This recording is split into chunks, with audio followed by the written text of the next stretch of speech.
Hello Deadheads, this is Chris and this is going to be my Walking Dead Season 7 Episode 1 review. And let me say right up front, I didn't love this episode. Not because of the visuals or the cinematography or the acting, all that was outstanding. This was just fucking depressing.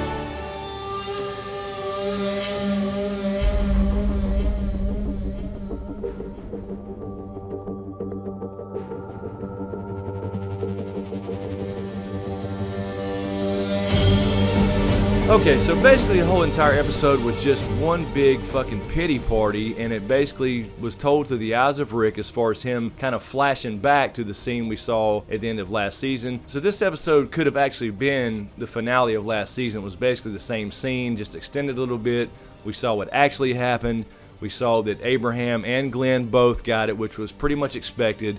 I did a video last year on the finale based off the cinematography alone, not the storyline, that perhaps it would be either Eugene or Aaron. Where is Aaron right now? But they actually went the pretty predictable route and took out Glenn and Abe, both of which are dead in the comics. But Glenn did get his standard comic book death. This has been foreshadowed for quite some time. We saw several shots throughout the seasons of Glenn holding baseball bats. We've seen him looking at the Polaroid pictures last year of the other Lucille victims. So it was pretty predictable, but at the same time, it was still pretty damn graphic, pretty damn upsetting. And honestly, I was just sitting there. I wasn't even really mad. I was in a state of depression the whole time. If their goal was to make me depressed and mad and just down and just kind of ruin the rest of my night, they succeeded. And again, Glenn's death scene was straight out of the comics. He got hit the same way with the eyeball hanging out. That was pretty damn graphic.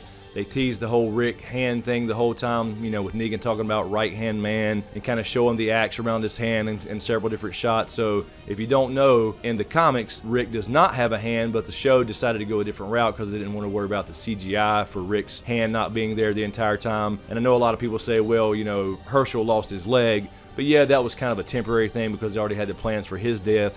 So anyway, the point being that they did give some comic book shout outs here. This whole entire episode was basically just one big flashback for Rick. He was trying to break Rick down. So I did like the way they did it as far as them trying to break Rick down even further because he was still defiant when he said, I'm going to kill you. Not today, not tomorrow, but I'm going to kill you. He drug his ass into the RV and took a trip. And at first I was a little confused. I was like, how's it so damn foggy? But he did end up driving back to the area where they blocked the road with the trees and set him on fire. So it was smoke. He took Rick back to where they hung the guy on the bridge, and he wanted to keep testing Rick and breaking him down and make him understand that this is his world. And he took that axe and threw it out and said, go get my axe. Everything belongs to me. And of course, during that whole scene when Rick was going after the axe, he should have died several times, but Negan actually shot the walkers and looked out for him, kind of to build that rapport, like, look, you take care of me, I'll take care of you type of thing. And of course, Rick was flashing back the entire time, and that's how we got the death scenes. He kept having these little visions of what happened. And I think that was a kind of a cool way to do it. They kind of left you in suspense the whole time until they actually revealed the death. And then after that, you just felt completely drained. So I know that's what they were going for, shock value, and damn, it was shocking. Even though we kind of knew what was going on, even though we see a lot of blood and gore in The Walking Dead, it is The Walking Dead after all. We see walkers get smashed in the head every single episode.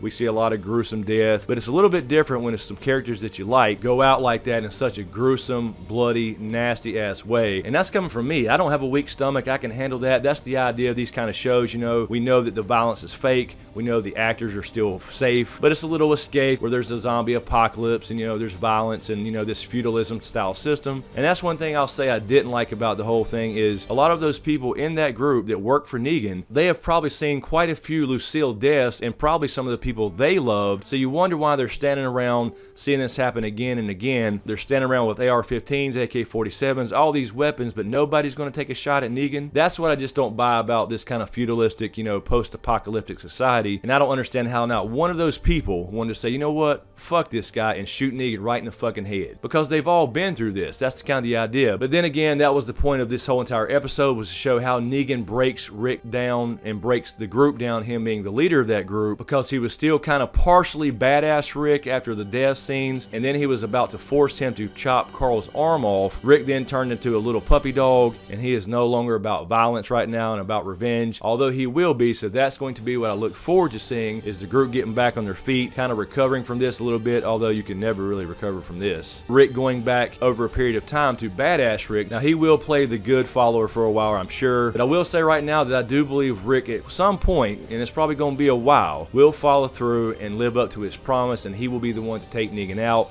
Negan himself, as far as a character, you know, I like Negan's character, actually. I love to hate him. I mean, you kind of have to respect him a little bit. He is a man of his word. He did say the first one's free. And of course, Daryl got up and punched him in the face. At least somebody has some balls. But then that cost Glenn his life and another member of the group. So Daryl feels like shit right now. And now Daryl's going to be a prisoner of some sort. We've seen that in the trailer. If you can get by the overall feel of the show, I liked how they did the show. It was harsh, breaking Rick down. You know, it was just Rick and Negan the whole time. You saw everything through Rick's eyes until the very end, when they basically said, all right, we'll give you about a week to get over this shit, and we'll come knocking because all your shit is now mine.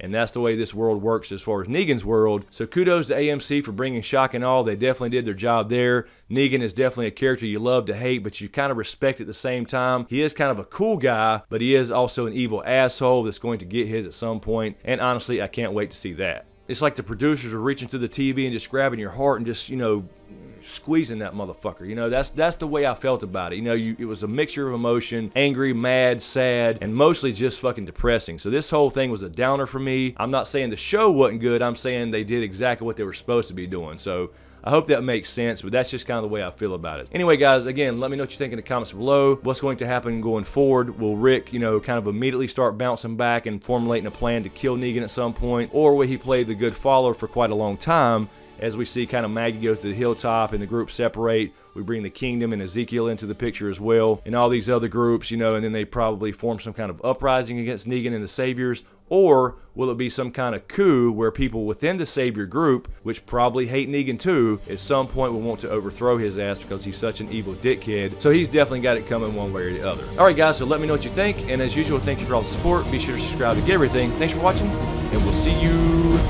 next time.